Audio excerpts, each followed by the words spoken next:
बेरहम सैलाब के पानी और तूफान में फंसे इंसानों की खिदमत के पासबानों, रिलीफ और इंसाफ की फर्स्ट लाइन ऑफ डिफेंस के सिपाहियों,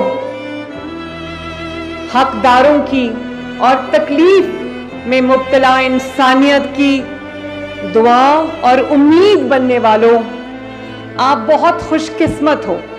मुझ समेत आप बहुत खुशकिस्मत हो। और ये जो मेरी कैबिनेट बैठी है, मेरी टीम बैठी है, मैं इनको भी कहती हूं कि आप बहुत खुशकिस्मत हो। आप सबको मुबारक हो कि अल्लाह ताला ने आपको अपनी इंसानियत, अपनी मखलूक की खिदमत के लिए, उनके दुखों का मदावा बनने के लिए अल्लाह ताला ने आपको मुंतखब किया। आप सबको मुबारक हो बच्चों।